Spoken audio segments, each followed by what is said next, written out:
In this video, I'm going to explain about the network discovery and inventory in Cisco SD-Access DNA Center.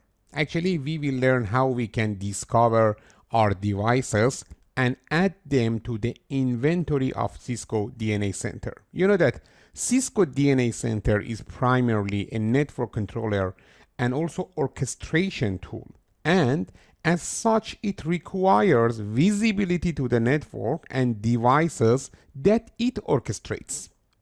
And this video covers the methods that can be used to provide this visibility to Cisco DNA Center via discovery of existing network devices and the tracking of devices in the Cisco DNA Center inventory. About the discovery tool, let me to explain that to take advantage of Cisco DNA Center, devices must be added to its inventory, and also new and also not yet configured devices can automatically configured and added to Cisco DNA Center through the PNP tool using zero touch provisioning or ZTP. Okay.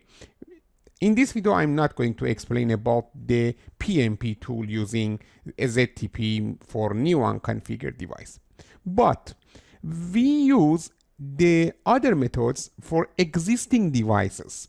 Okay, existing devices can be added to the inventory manually, okay, or by using the GUI or graphical user interface, or by importing a comma separated values or CSV file. Actually, here we have these methods: GUI, importing a CSV file, and also manually. Okay, but we will learn about the graphical user interface method for adding or discovering existing devices and adding them to the inventory. Don't forget, this is the fastest way to discover devices. Alright, first we need to log into Cisco DNA Center. Okay, log in. And after that, we can start discovering devices with the discovery dashboard. Here, in the tools menu of the Cisco DNA Center, you can find the discovery or actually discovery dashboard. I will show you. First, let me to show you here about the network devices. We don't have any discovered network devices. You can start from here in the tools. Okay, if you scroll down, you will see the tools and then discovery. It automates addition of devices to controller inventory. This is the first actually way. And the second way is using the menu, Cisco DNA Center. Until now, we have learned about the design to menu, network hierarchy, and network setting. Now in the tools menu, you can go to the discovery. Okay, both of them are same, both methods are same. And this is the discovery dashboard of Cisco DNA Center. As you can see here, we don't have any discovery name. Actually, we need to create a discovery with this actually button, add discovery. On the discovery dashboard, we can click on the add discovery, and note that you can get a snapshot of the devices along with details associated with discovery jobs. Okay, you know that the aim of this discovery job is to discover the devices that you are going to add to DNA Center manually. Okay, once the devices are added, you will begin configure them. Let me to show you here at discovery, and this is the discovery devices actually wizard.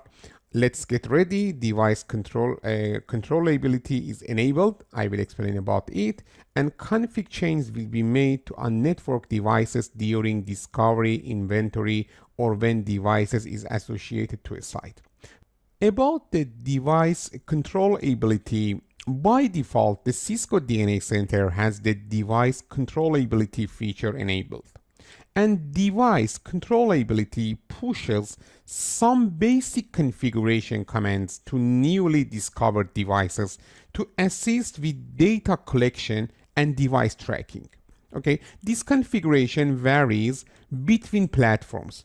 But two common scenarios are, for example, wireless LAN controller that receives a streaming telemetry service setting, or for wireless network assurance, and a Catalyst 9000 series switch that has IP device tracking or IPDT configured on each of its ports. Okay, Cisco DNA Center also configures Cisco TrustSec or CTS credentials on each device that it discovers if this feature is enabled. Okay, you can disable it if you want, but as you can see, it is enabled now. And let me to go to the next page, next. And here you can see that we have this device or discover devices page.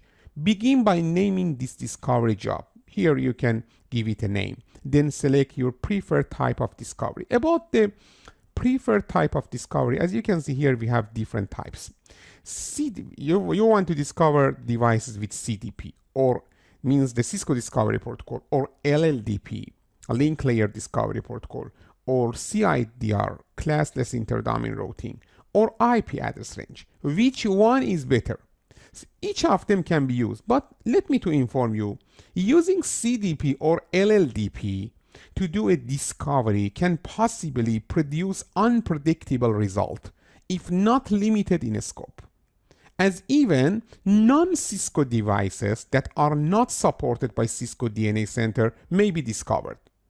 Performing a discovery by IP address range, okay, allows the greatest control over the scope of the discovery, providing a starting IP address, look at here, starting IP address and ending IP address, and Cisco DNA Center attempts to reach devices on every IP address in the given range. Because of that, it's better to use this method. This is our scenario, and as you can see, in our scenario, in our SDA fabric, we have two devices. The first device, the Cat1, is our border node and also control node, okay, control protocol node, and here we have edge node. As you can see here in this scenario, about the IP address of the control node or the border node, we have this range 172.12.0.4/30. It is /.5 and it is .6. I will show you. And also we have two loopback interface or two management interface on each them, 192.0.12.12 and 192.0.12.13. Okay, and I will use these two management IP address for these two IP address for management, and also for discovery we can use 172.12.0.5 and .6. Okay, because of that, here we can use a starting IP address 172, okay, .12.0.5, and ending IP address is 172.12.0.6. This is .4/30. Okay, and after that, here you can see preferred management IP address. I want to use loopback, means 192.0.12.12 and .12.13 for the management. Look at here, it is easy to understand. 172.12.0.5 and then 172.12.0.6. And after that, the loopback IP addresses can be used for management. All right. And as you can see, in Discover Devices page, we completed the discovery job name and also the discovery type with IP address range, its preferred method, and also the starting IP range, ending IP range, and preferred management IP address. Don't forget, if you want, you can use other methods, CIDR or LLDP or CDP. All right, click on next. And then here, as you can see, we need to provide credential. If you remember, in previous videos, we configured the CLI credential and SNMP version 2, community version, read-only, and also read-write. Or maybe you configure more than this, SNMP version 3 and others. Okay, about it, you know that in order for Cisco DNA Center to properly discover and add each device to its inventory, it needs to be provided with credentials to be used for device access. At a minimum, CLI for SSH and Telnet and SNMP version 2 read-only credential must be provided for the discovery job to run. Multiple credentials can be added to Cisco DNA Center, and a user can select credential to use for a given discovery job. Okay, for example, about the CLI. As you remember, we configured in previous video the CLI credential with the name of switch. Okay, let me to click it. It means please use this credential for this discovery. Easy. Click on the SNMP version 2 C read. Please use, this is the name of our credential, RO credential for SNMP version 2 C read. And if you want for version 2 write, please use RW. But we didn't define any credential for SNMP version 3. It's not important. If you want, you can define it here, or if you don't configure it, it is sufficient to use CLI and SNMP version 2 C read only. HTTPS we didn't configure, HTTPS write we didn't configure. And about the netconf, look at here. I recommend you configure netconf, because in newer versions, if you don't configure netconf, it means network configuration protocol, you will see some problems when you configure, for example, wireless features. Okay, it is better to configure it. And also, I saw in some version that we receive some error message about the netconf is not enabled, but netconf is enabled. Actually, this is the bug of Cisco ST Access. If we see this type of actually error message, I will show you, and also I will show you the bug report. Okay, don't worry about it. Let me to add netconf port here. This is job specific, or this can be global. You can define it for this job or globally. For example, let me to define globally. And about the name or description, it is only a name, netconf. Okay, you can configure netconf. Okay, and after that, credential, netconf credential. And after that, about the port, I recommend you don't use 2280 or 8080 for netconf. They are standard ports for SSH. Okay, I recommend you, and actually ST Access recommend you to use the port 830. Okay, 830. Because of that, here we use 830 port. That's it. And here we can add it. And if you want, you can add other actually credential. Let me to remove it here. And after that, here this is the netconf port. And then we can go to the next page. In the next page, look at here. Here we have advanced setting page. Configure the protocol order and SNMP polling properties. Here about the protocol order. You want to configure the device with SSH or Telnet. Or what are SNMP feature properties like polling, retries, timeout. I think you can enable only SSH. It's good. If you want, you can enable Telnet for for any reason the SSH doesn't work. And also about the SNMP polling properties, the default are good. If you want, you can change them. Here we don't have any important feature that I explain it. And after that, we can click on next.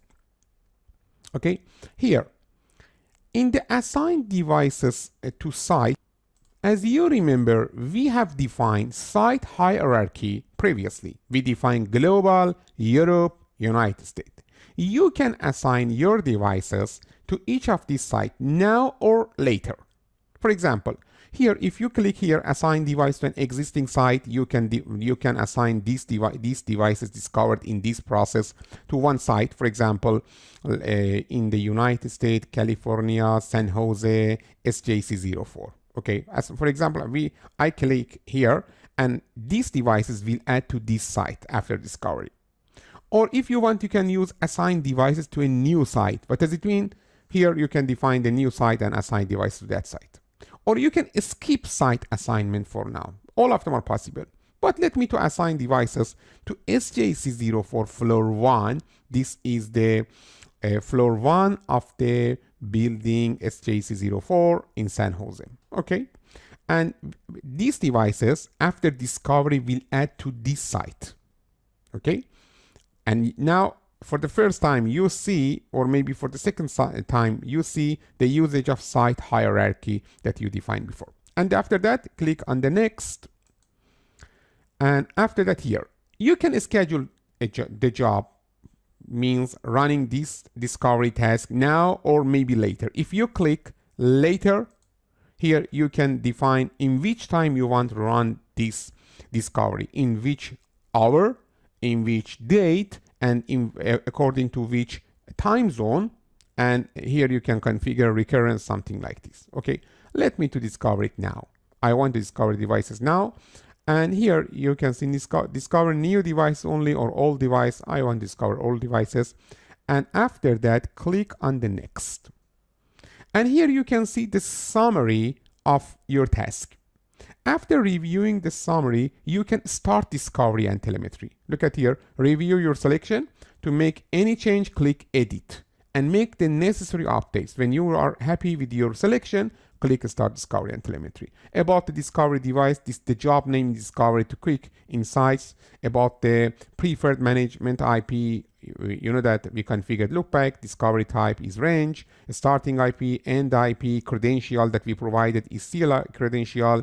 Existing global credential is, for example, the switch CLI credential. And about the SNMP version 2C, read O, and also read write, we configured two credential. Also, I enabled netconf import 830. And also about the advanced settings, the protocol order is SSH, and SNMP polling properties is the default, and assign devices to which site, to this site. That's it. If you want edit, you can click on edit. That's it. Start discovery and telemetry. And after that, we need to wait some minutes. Okay, look at here. It's likely to take 30 minutes, okay, or more depending on your network size to generate the health data. A task named Discovery to Quick Insights is generated to track completion of the process. You can view a status of the task in the activity page, but I think in most cases, if you work in a lab, not in a real network, you will see a less time for finishing this job. Okay, for example, here as you can see here, selected existing sites completed. And we need to wait to discovery to quick insight in progress. It is in progress. Okay. And here we can go, if you want, you can go to the, look at here, to the view activity page. Click here. This is our activities. And as you can see, this activity, this discovery process, discovery to quick insight, is in progress. Now we need to wait. After some minutes, some seconds, our devices will discover. And after discovery, you can go to the, again, to this menu.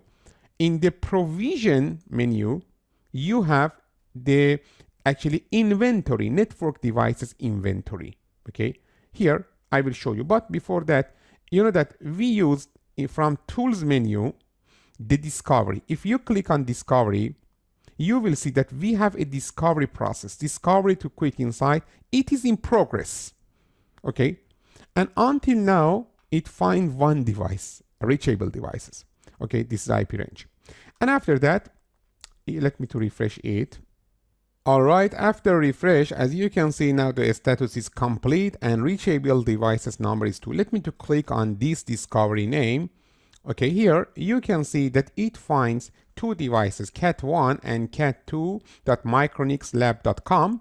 And here you can see the loopback IP address of them, status of both of them are okay, ICMP reachability are okay, SNMP reachability are okay, and CLI also, and also netconf. Everything seems okay. Now we can go to the inventory. From this menu, okay, you can click on the provision. Until now we have worked with the design, network hierarchy, network setting, and also in the tools menu about the discovery. And now in the provision menu, okay, you can go to the inventory. Okay, and after that, in the inventory, now we expect to see these two devices, cat1 and cat2, the IP address, switches and hubs, and some other things. Here, this is the default page. Okay, you can see, you can focus on different features. For example, focus on inventory. Click on inventory, you can see other informations. Cat1, Cat2 device name, IP address, device family, switches and hubs. This is wireless, actually LAN controller capable. And here reachability of both of them are okay. And here, as you can see, about the manageability, it will be okay, don't worry. After some second, compliance is both of them are compliant. And as you can see now, they are okay added to the site SJC04 floor 1. Okay, and also here you can see let me to refresh it. As you can see, after refresh of this page, about the manageability, everything seems okay. Also, here we have some other options about the software image of these devices. Actually, you know that in the device inventory, Cisco DNA Center automatically attempts to determine the device's role in the network, okay, after it is discovered. The predefined roles I will show you are core, distribution, border, and access. I will show you. And here we have other options also in the software image, and then other options, other focus actually. But assume that I'm going to click on Cat1 or Cat2, Cat1 for example. And here about the action, I want to show you that we have some functions: inventory, edit device, resync device, reboot device, delete device, import inventory, export inventory, some other things about the software image. Actually, in your inventory, you have many options, many tasks that you can actually do. You know that we added our device to the sites, but here you can assign the device to other site. You can provision device. I will explain about it in the next video. And here, for example, we have other options for telemetry, for device replacement, other things. Okay, and from the left actually side, you can filter devices, unreachable devices, unassigned devices. We assign both of our devices to the sites. If they don't assign, if you click on unassign, you will see unassigned devices. Okay, but here both of them are assigned. Or failed provision, no golden image, security advisories, everything. Okay, because of that, here you have the options to filter the devices if you want. And also, you know that you can filter devices, routers, switches, wireless controllers, access points, sensors, some other things.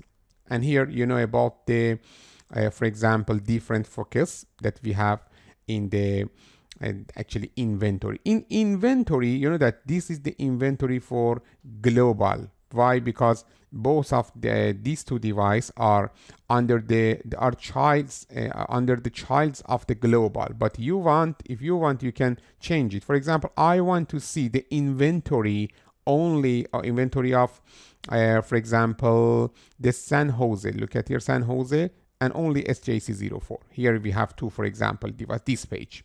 Okay, but if you click on the SJC05, okay, we didn't add any device, or in San Francisco, for example. Okay, because of that, actually here again we use the site hierarchy to see all of our inventory devices. You can assume that you have a large company, include multiple actually sites, and here you can easily move from one site to other sites, see the inventory list, see their actually properties, change their properties.